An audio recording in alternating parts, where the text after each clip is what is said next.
Hai hai hai sahabat pintar semuanya. Berjumpa lagi dengan Bu Tia. Hari ini kita akan belajar di tema 1 Selamatkan Makhluk Hidup. Subtema 2 Hewan Sahabatku, pembelajaran yang pertama. Sebelum memulai pembelajaran, sebaiknya kita berdoa dulu ya, agar belajar kita mudah dipahami. Kita mulai pembelajaran. Ibu mau bertanya ya, apakah kamu penyayang hewan? Apa saja manfaat yang diperoleh manusia dari hewan? Bagaimana cara hewan berkembang biak?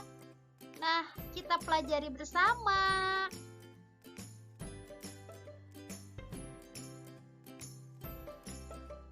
Negara-negara di Asia Tenggara memiliki banyak jenis hewan. Beberapa di antaranya ada yang dijadikan sebagai makanan, simbol negara, atau dijadikan binatang peliharaan. Baca teks berikut dan amatilah gambarnya. Gajah putih dianggap suci oleh beberapa negara di Asia Tenggara, seperti Myanmar, Kamboja, dan Thailand. Menjaga gajah putih adalah usaha yang sangat mahal karena pemiliknya harus menyediakan makanan khusus untuk gajah. Indonesia dikaruniai luas wilayah lautan lebih besar dibandingkan luas daratan. Luas lautan Indonesia mencapai 5,8 juta kilometer persegi. Di dalam lautan Indonesia tersimpan potensi perikanan yang cukup besar. Salah satunya ikan tuna. Ikan tuna adalah salah satu ikan yang paling banyak dicari di negara lain seperti Jepang, Amerika Serikat, dan Uni Eropa. Tahukah kalian burung yang hidup di negara tetangga kita? Burung takur dahan hidup di Malaysia. Hewan ini termasuk hewan yang dilindungi negara. Setiap hewan memiliki kemampuan berkembang biak. Dengan berkembang biak, hewan dapat melestarikan jenisnya. Tahukah kamu bagaimana cara hewan berkembang biak? Oke, kita pelajari selanjutnya. Hewan berkembang biak dengan 3 cara, yaitu yang pertama bertelur atau ovipar, yang kedua beranak atau vivipar, yang ketiga bertelur dan beranak atau ovovivipar. Selanjutnya kita cari tahu apa itu ovipar, vivipar, dan ovovivipar. Ovipar, hewan yang berkembang biak dengan cara bertelur disebut ovipar. Contohnya, ayam dan jenis burung lainnya. Dapatkah kamu menyebutkan hewan ovipar lainnya? Oke, vivipar. Selain bertelur, ada juga hewan yang berkembang biak dengan cara melahirkan. Hewan yang berkembang biak dengan cara melahirkan disebut vivipar. Sapi, kucing, dan gajah adalah contoh hewan vivipar. Nah, dapatkah kamu menyebutkan hewan vivipar lainnya? Selanjutnya, ovovivipar. Adakah hewan yang berkembang biak dengan cara bertelur sekaligus melahirkan? Nah, kita cari tahu ya. Oh, ternyata ada. Contohnya adalah ular. Berapa jenis ular tidak selamanya melahirkan anaknya. Kadang-kadang pada saat mengeluarkan anak-anaknya, masih ada anak ular yang terbungkus cangkang telurnya. Perkembangbiakan seperti ini dikatakan bertelur sekaligus beranak atau ovovivipar. Dapatkah kamu menyebutkan contoh hewan ovovivipar lainnya? Nah, hewan-hewan yang ada sangat membantu penduduk di kawasan Asia Tenggara dalam kegiatan ekonomi ya.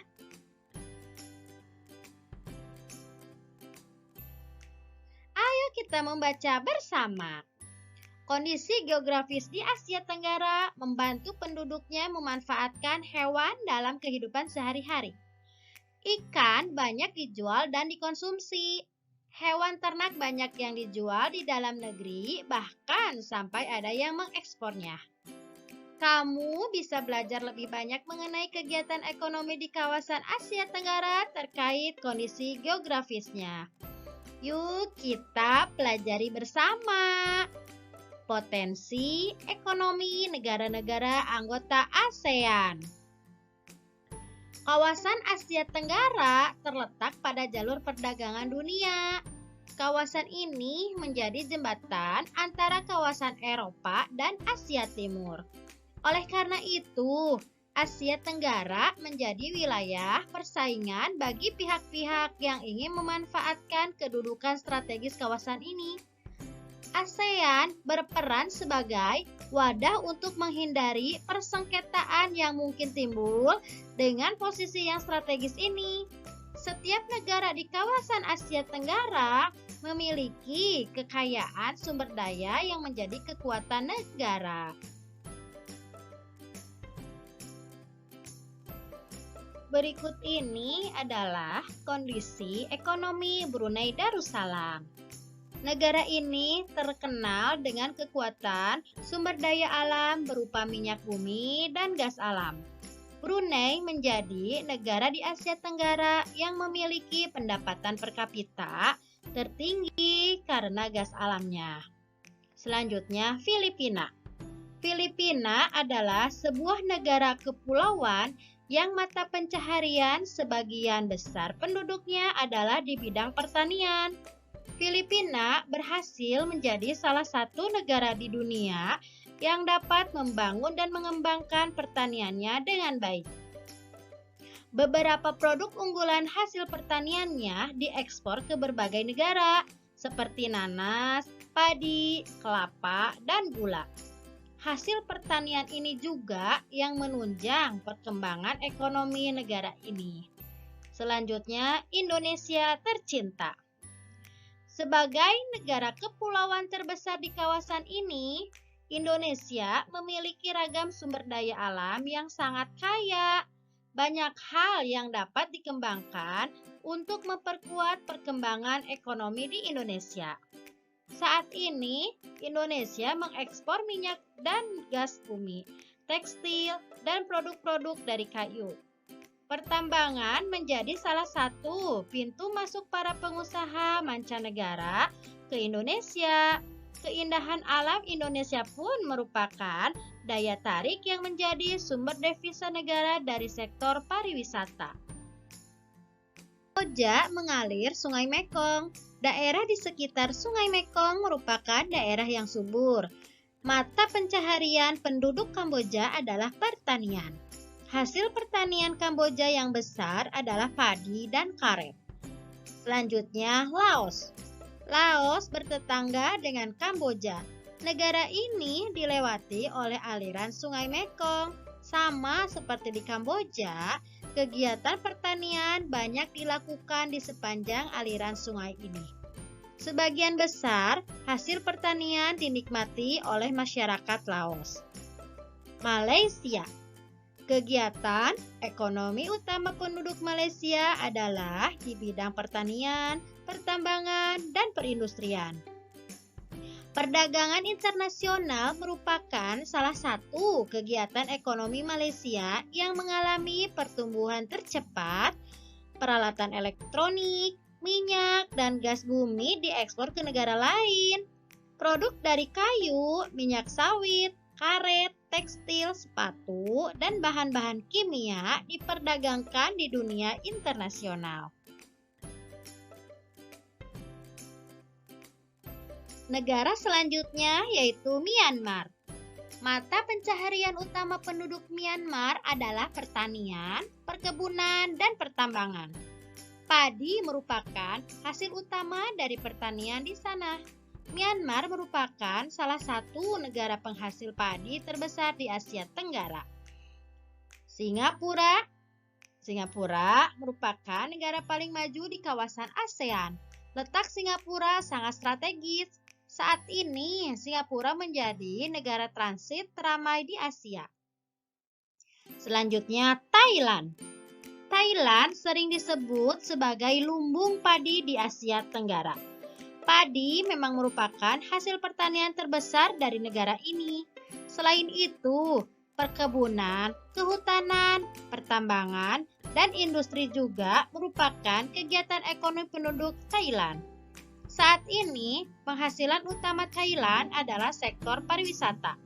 Keunikan bangunan budaya di Thailand menjadi daya tarik tersendiri bagi para wisatawan mancanegara.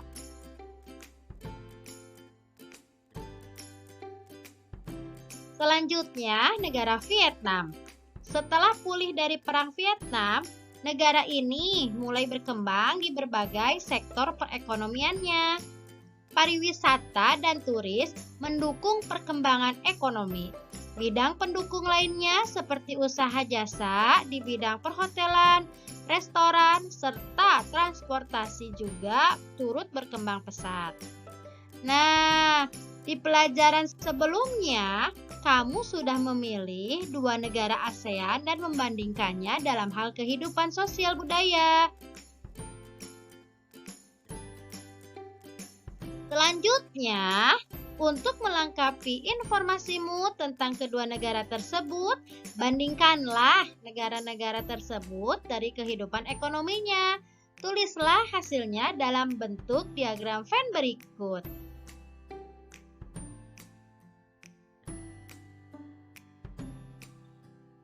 Wow, sudah selesai ternyata pembelajaran hari ini. Terima kasih ya anak-anak semua sudah menyimak dengan baik. Sampai berjumpa lagi di pembelajaran selanjutnya. Wassalamualaikum warahmatullahi wabarakatuh. Jangan lupa jaga kesehatan. Bye.